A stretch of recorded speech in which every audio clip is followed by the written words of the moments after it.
Hello दोस्तों, आप सभी का इस नए कहानी में स्वागत करती हूँ।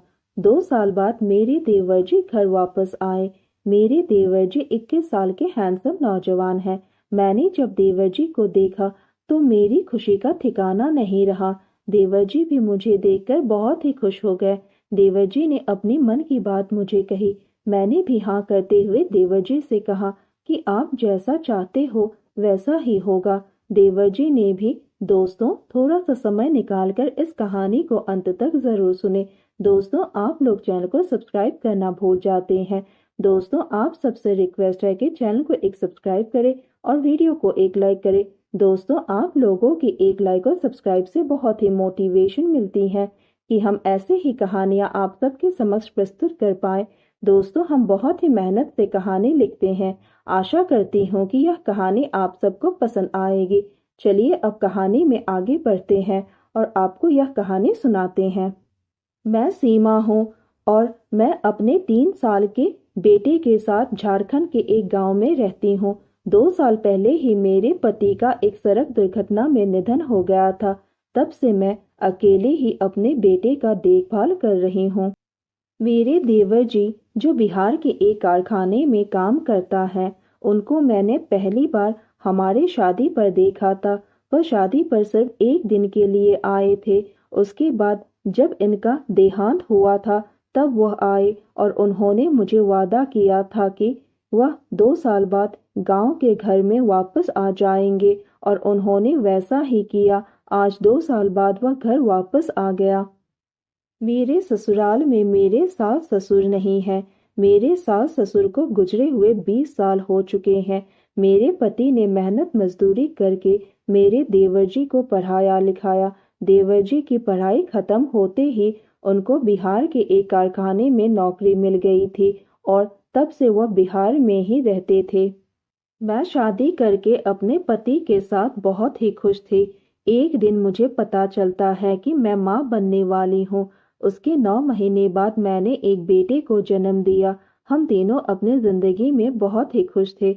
मुन्ना के साथ समय कैसे बीतता था पता ही नहीं चलता। लेकिन एक दिन ऐसा कुछ हुआ जिसने मेरी जिंदगी पूरी तरह से बदल कर रख दी।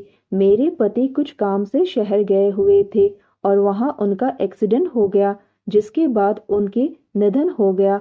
उस वक्त मेरी तो रो रो कर बहुत ही बुरी हालत हो गई थी। पता नहीं हमारे घर को किसकी नजर लग गई थी। मेरे पति के निधन के बारे में सुनकर उनका भाई भागा दौड़ा घर आया। उस वक्त मैं अपने देवर जी से दूसरी बार मिल रही थी। पहले एक बार मैंने शादी में अपने देवर जी को देखा था, लेकिन उस बार मैं उनसे बात नहीं कर पाई थी। देवर जी ने मुझे कहा कि भाभी, अब तो भैया का क्रियाक्रम भी खत्म हो गया है। अब मुझे फिर से बिहार जाना पड़ेगा।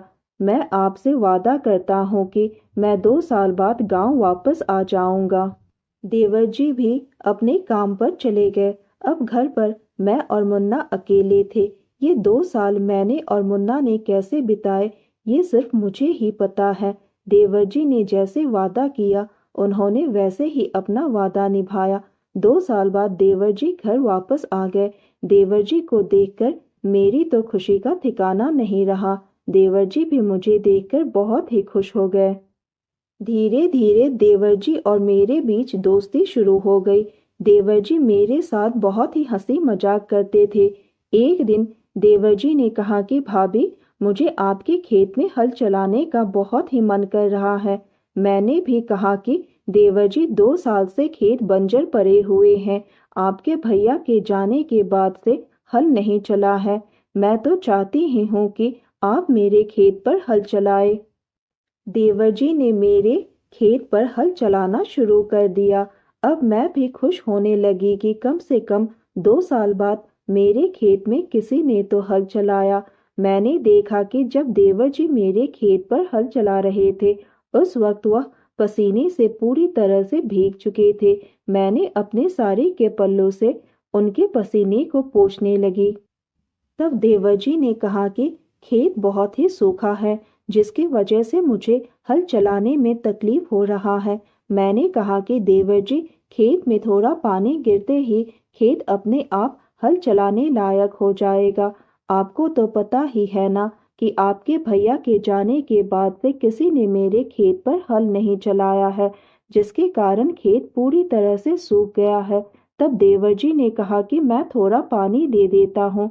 पानी गिरते ही खेत अपने आप नरम हो गया, जिससे देवर जी को हल चलाने में आसानी हो गई। देवर जी ने कहा कि अब हल चलाकर अच्छा लग रहा है, अब हल अच्छी तरह से खेत के अंदर जा रहा है।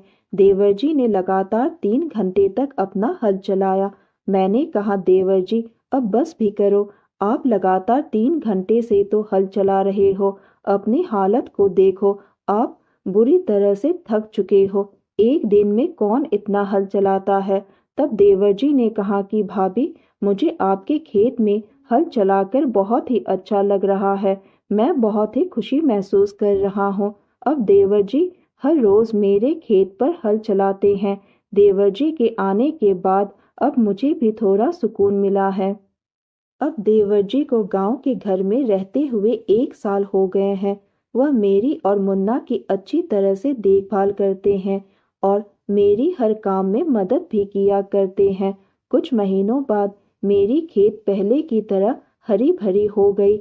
मैंने देवर जी को कहा कि आपके मेहनत के कारण मेरी खेत में फिर से हरियाली आ गई। पति की कमी तो हर पल महसूस होती है। उनकी याद में मैं हमेशा उनके नाम का एक दिया जलाती हूँ, ताकि वो जहाँ भी रहे खुश रहे। इसी तरह हम तीनों हंसी खुशी से रहने लगे। दोस्तों, यह कहानी सुनने के बाद आप सबकी क्या राय है, हमें कमेंट करके ज़रूर बताइए और साथ ही इस वीडियो को एक लाइक करें, चैनल को एक सब्सक्राइब करें और नोटिफिकेशन बेल को भी ज़रूर दबाएं, ताकि अगली अपडेट सबसे पहले आपको मिले। दोस्तों, आपकी एक लाइक और सब्सक्राइब से बहुत ही मोटिवेशन मिलती है कि हम ऐसे ही कहानियाँ आप सबके समक्ष प्रस्तुत कर पाएं।